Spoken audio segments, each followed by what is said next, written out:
Hello there, my name is Betty, and I'd like to share some personal experiences involving my mother-in-law.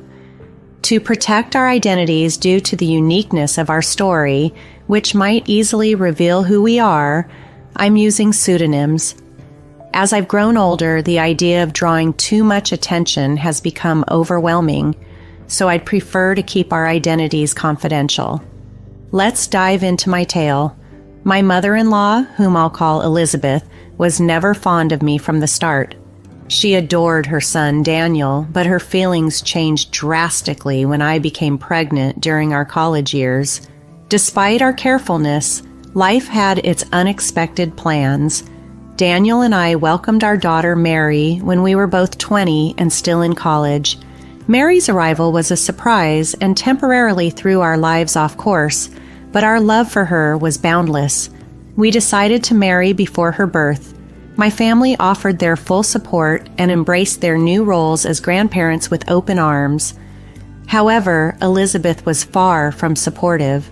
She frequently criticized and belittled us, directing her harshest words at me and accusing me of ruining her son's future for my gain.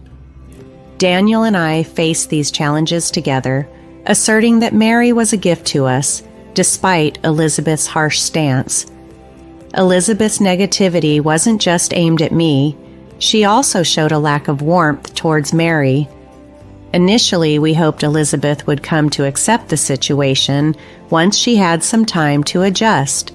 After all, she was a busy high school teacher, and the news of the pregnancy and our marriage had placed her in a difficult spot, causing resentment.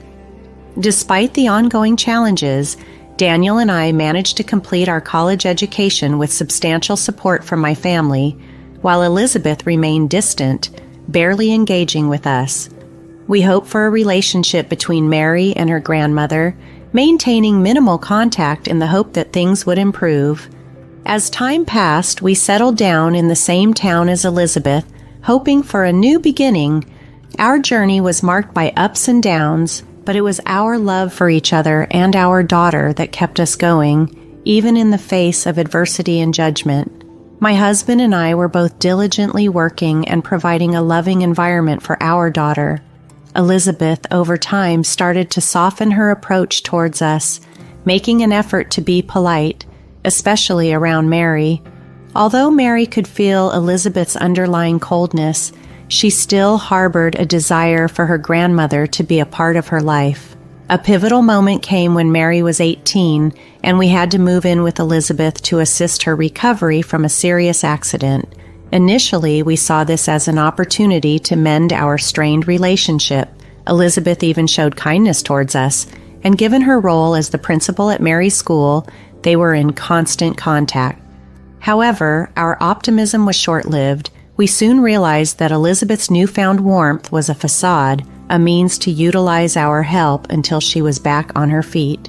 The situation took a dramatic turn for the worse a week after Elizabeth returned to her duties at the school. Mary came home devastated, tears streaming down her face. She revealed that Elizabeth had expelled her from school, accusing her of bullying a student Mary had never even interacted with. The shock and injustice of the situation left us speechless.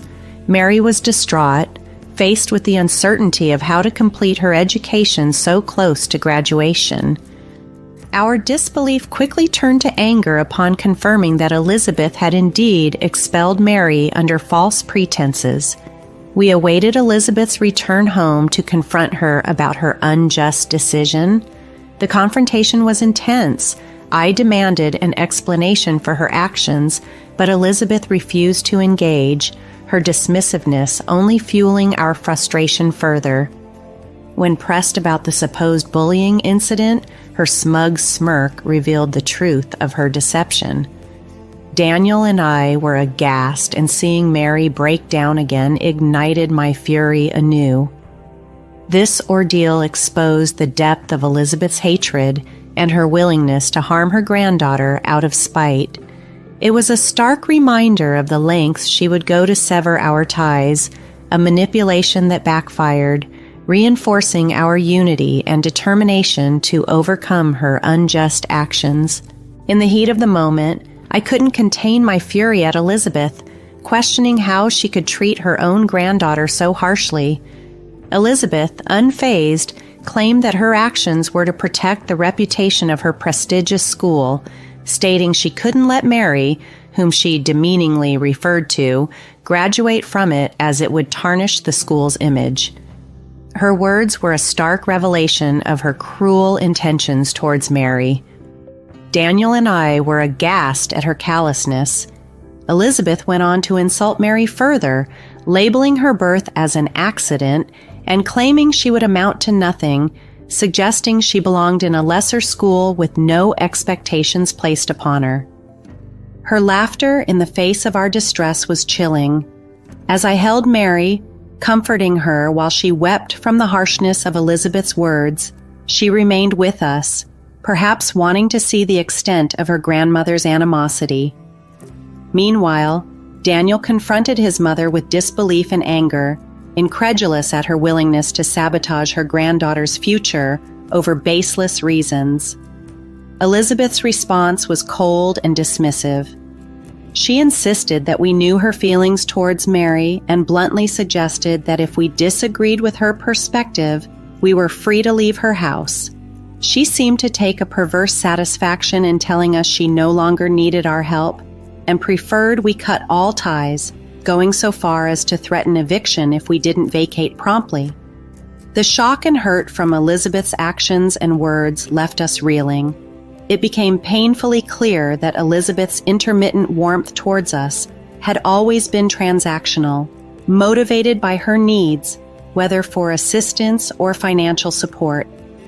This realization struck us hard as we comforted Mary, trying to shield her from the cruel reality that her grandmother's affection was conditional and self-serving. At times, Elizabeth's need for assistance, especially during health crises, led us to mistakenly believe she desired any form of a positive relationship with us.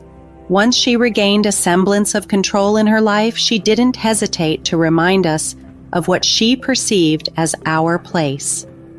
Not willing to endure a month under her hostility, I reached out to my parents who lived in the next town, and we relocated there within a week. In this process, Mary had to transfer to a new school, which unfortunately meant she lost a year. It was a challenging time for her, and we sought therapy to help her navigate through the trauma. Gradually, we moved beyond the painful episode, though the memory of Elizabeth's actions lingered. Over the next 13 years, life took many turns. Mary completed her schooling and went off to college. Following the passing of my parents, we inherited a significant sum, which we used to provide a better future for Mary. Daniel and I invested in a hospital, eventually earning places on its board. We balanced our careers and the hospital's management until Mary was ready to take over, allowing us to step into retirement. Elizabeth had become a distant memory, having had no contact with her for over a decade. However, an unexpected encounter occurred when Mary visited us one day, revealing she had run into Elizabeth at the hospital during a work-related visit. Initially, I was apprehensive about what Elizabeth could possibly want after all these years, especially since she had made it clear she wanted nothing to do with us. Mary shared that she had tried to avoid Elizabeth, but Elizabeth insisted on speaking with her. Despite Mary's reluctance to engage, she didn't want to cause a scene. Elizabeth's approach was surprising, addressing Mary affectionately as her sweet granddaughter and revealing that she was ill. This revelation was unexpected, considering Elizabeth's previous insistence on cutting ties. Mary's recount of the meeting left us both curious and wary about Elizabeth's motives and her sudden shift in demeanor. Hearing about Elizabeth's illness, Mary expressed a polite hope for her recovery, referring to her by name. This didn't sit well with Elizabeth, who insisted on being called Granny, expecting familial warmth despite years of estrangement. Mary, who had grown into a discerning and intelligent young woman, wasn't fooled by Elizabeth's sudden display of affection. She knew better than to fall for what seemed like a calculated attempt to rekindle a relationship for ulterior motives. Mary's response was measured yet distant. She calmly explained that the absence of any meaningful relationship over the past 13 years didn't warrant such familial titles, leaving Elizabeth visibly taken aback. Elizabeth's attempt to manipulate the situation in a public setting, hoping to garner sympathy or perhaps coerce Mary into a pretense of closeness, had clearly failed. Attempting to salvage her image, Elizabeth played the card of the misunderstood, lonely old woman who had supposedly always loved her granddaughter. However, Mary, armed with a clear memory and a strong sense of self, quickly countered this narrative. She reminded Elizabeth of her harsh words and actions in the past, highlighting the deliberate distance Elizabeth had maintained. Elizabeth, now flustered and caught off guard by Mary's assertiveness and the attention of onlookers, tried to laugh it off, claiming any past harshness was spoken in anger and should be forgiven. But Mary, prioritizing her dignity and well-being over false family bonds, excused herself politely, indicating her busy life and responsibilities took precedence over rehashing the past. This encounter, recounted with a mix of astonishment and humor, left no room for sympathy towards Elizabeth from our side. Daniel, aware of his mother's capacity for cruelty, couldn't defend her actions. While it might have seemed like closure to Mary and Daniel, I sensed that our dealings with Elizabeth's drama were not yet concluded. True to my intuition, Elizabeth made an unexpected appearance at our home a week later. It was a weekend morning, a time she cleverly chose, knowing full well that Mary and her husband, who regularly visited for family days, would be with us. Despite the passage of time, Elizabeth seemed to have retained her knack for showing up unannounced, standing at our doorstep with a mix of nervousness and determination. I greeted her with a hint of sarcasm, pointing out the irony of her visit given her previous insistence on severing ties with us. Elizabeth's reply was sharp. She was here to see Daniel and Mary, claiming that our past disagreements were irrelevant to her desire to reconnect with them. I allowed her in, partly out of curiosity and partly to prevent her from potentially bothering Mary elsewhere. The surprise and discomfort were palpable as Elizabeth entered, greeted by Daniel's straightforward refusal to partake in pleasantries. Mary and her husband remained stoically silent, offering no warm welcomes.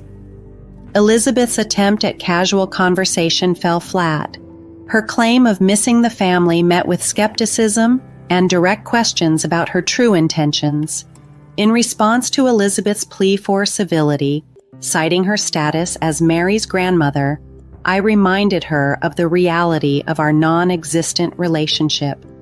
It was clear that Elizabeth's sudden interest in mending fences was driven by more than just familial longing. When confronted with the blunt question of what she truly sought, Elizabeth attempted to appeal to a sense of family, expressing a desire for reconciliation now that she found herself aging and presumably alone.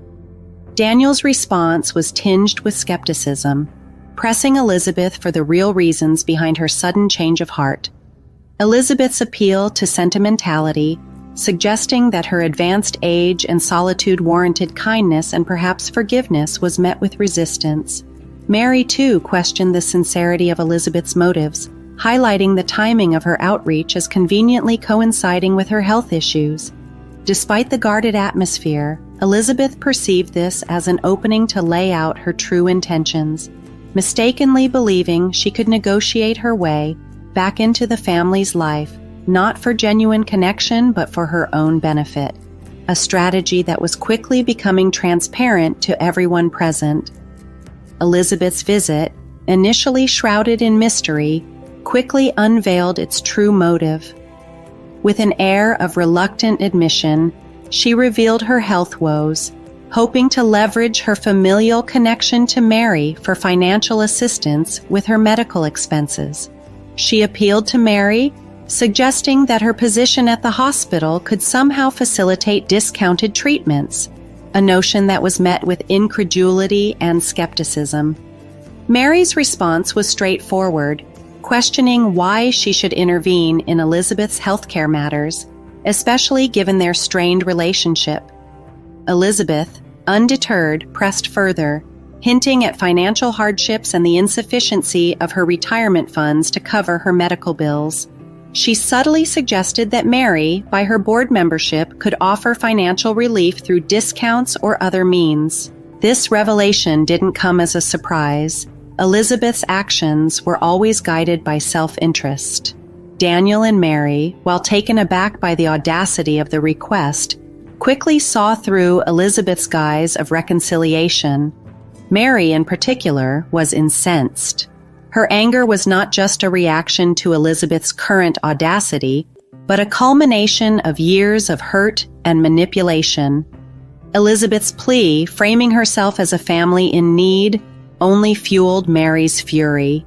Mary knew all too well the pain of her grandmother's past betrayals and the nearly devastating impact on her life and career.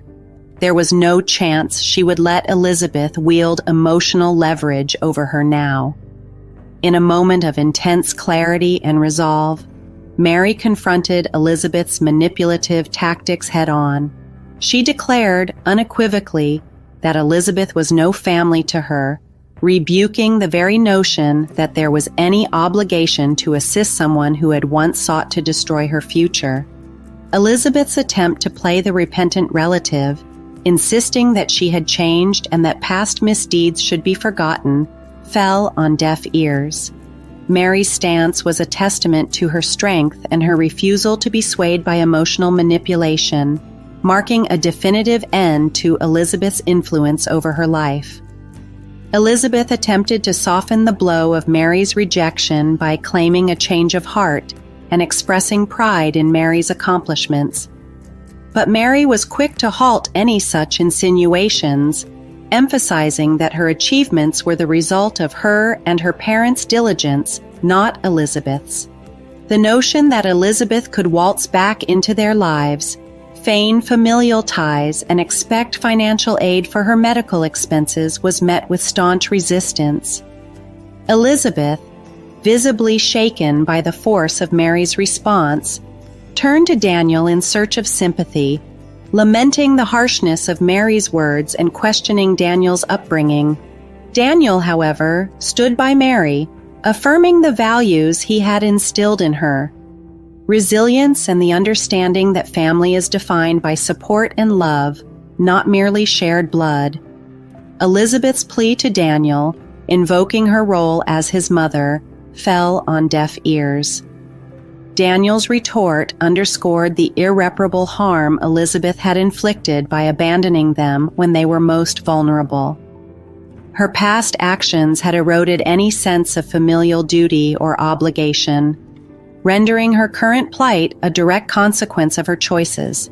Even as Elizabeth pleaded for compassion, citing financial inability to cover her medical expenses, Daniel remained unmoved. The years had cemented a bitter truth. Elizabeth's reliability and trustworthiness were non-existent. Her appeals for assistance met with rejection from Mary and Daniel, led her to desperately seek my sympathy. Elizabeth's tearful entreaty to me, invoking a shared understanding of a mother's pain, was met with outright rejection. I reminded her of the stark contrast between our actions as mothers. While I had been a steadfast support to my daughter, Elizabeth had chosen self-interest over family time, and again, her claim of regret and newfound remorse was too little, too late, an attempt to manipulate emotions for her benefit, an act we saw through clearly. Our family's resolve was unyielding, leaving Elizabeth to confront the consequences of her actions alone, her tearful performance failing to bridge the chasm her past behaviors had created.